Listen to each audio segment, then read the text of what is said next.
The Toronto Raptors, a franchise that's never been truly feared in the NBA. Even in 1946 in the BAA, the predecessor of the NBA, the Toronto Raptors have never been a factor in the NBA. They literally folded the next year.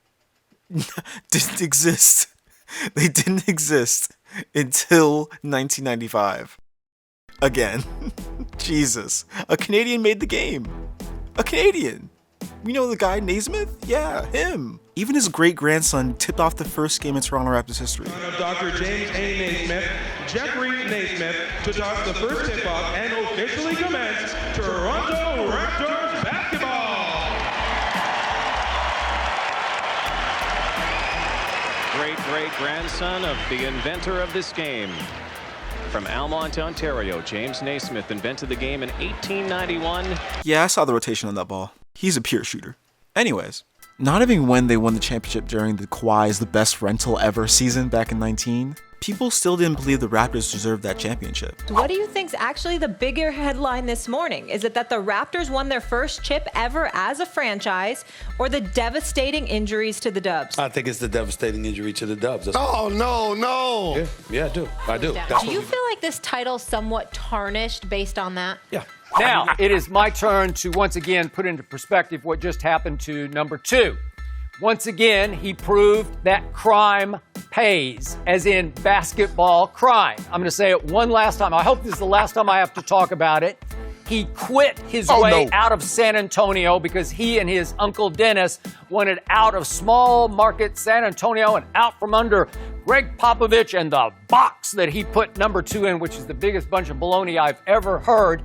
And he quit by exaggerating a thigh bruise that kept him out for 73 games on a team that featured Manu Ginobili and Tony Parker, a team I thought had a chance to get to the finals, but obviously they needed their most talented player, and he flat out quit on him, and he won. Believe it or not, he won because he got every meant-to-be break that you could get along the trail. I really love the Blazers backcourt. Sure, luck played a great part throughout the entire season. Kawhi didn't get injured. LeBron's not in the East. KD and Klay get injured during the finals. It helped a lot. But it happened anyway. What you couldn't do is deny the talent that was shown throughout the playoffs and the regular season. Oh, what a shot. What a shot. Possessions now. You see Tobias Harris starting off on Martin. Oh, my goodness. Siakam, the creativity. Kemba Walker. Again, and Norman Powell. Miles in the corner. Brown. OG clock down to the rim. To the rim. They were champions. Legendary. And a first for Canada. Good for them. From that championship season, I believed it changed the entire outlook and future of the Toronto Raptors. From the joyous hail of Jurassic Park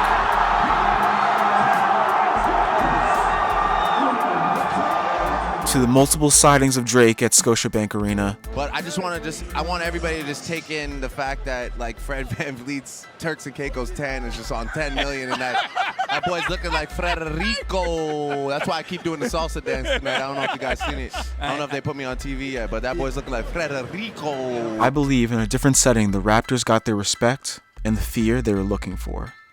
And that was through the 2K League. From New York City, it's the inaugural season of the NBA 2K League. And that's where Raptors Uprising GC comes in.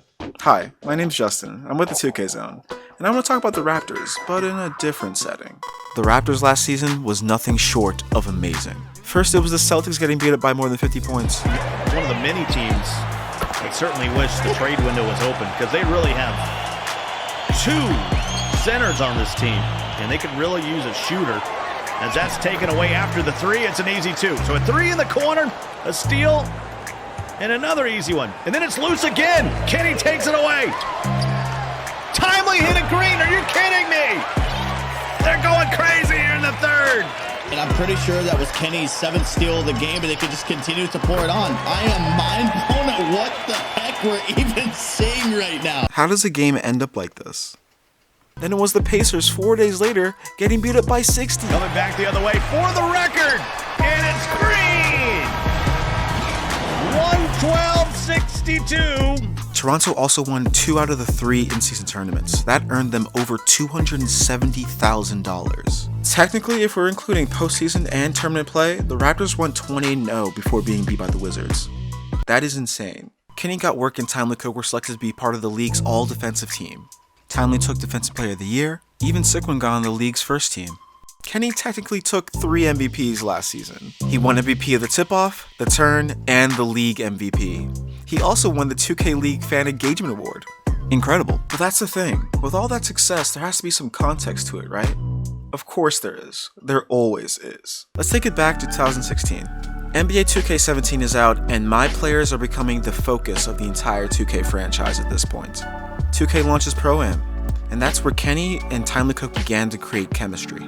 They dominated and worked their way through 2K's Pro-Am scene, and that led them to the All-Star Tournament in New Orleans, where they got to meet Throwdown, which also featured future 2K Leaguers. The game was ferocious. Under a minute here in the opening quarter. And the NBA 2K17 All-Star Championship. And another three-pointer. So don't ever count them out. Let's go up! Let's go up! Another long one. There you go, shot. Let's go. In the end, still Trill won. It was just a glimpse of what people were going to see when the league actually happened. Now, let's fast forward to the future.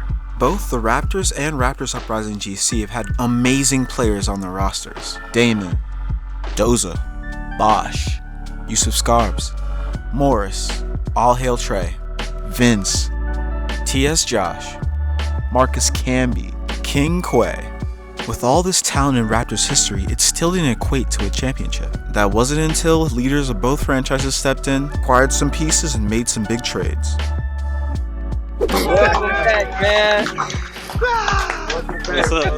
I know decisions like this could be extremely tough. Here's Masai Ujiri talking about that particular decision. It's one of the tough things in this business because we want to win, and I have to do everything in this organization to get us to a championship level.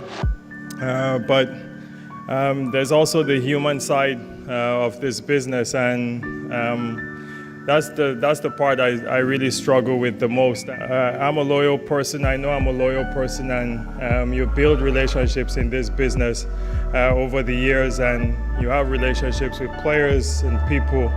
And the human part doesn't make it easy at all. Prior to making that trade, Masai Ujiri and the Raptors back during the 2017 and 18 season, the Raptors finished first in the Eastern Conference, with DeMar and Kyle having career years. Unfortunately, people only remember LeBron time. Come on, he's gonna have his way here. LeBron fades away over Siakam. He's hotter than fish grease. The same kind of pain happened to the Raptors Uprising. Will it be the hook or the fade? He goes to the fade, and it goes. Wow.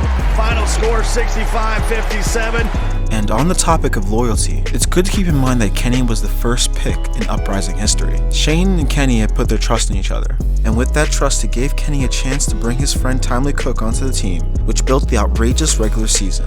The table is set for Raptors Uprising GC. Shane Talbot may have learned some things from Masai Ujiri. Moving pieces around for the greater good of the franchise may provide something greater in the end. Another banner. History likes to repeat itself.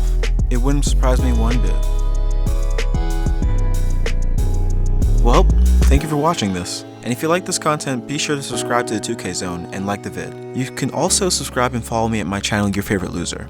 From there, you'll find my Twitter and yada yada yada. Again, thank you for being here.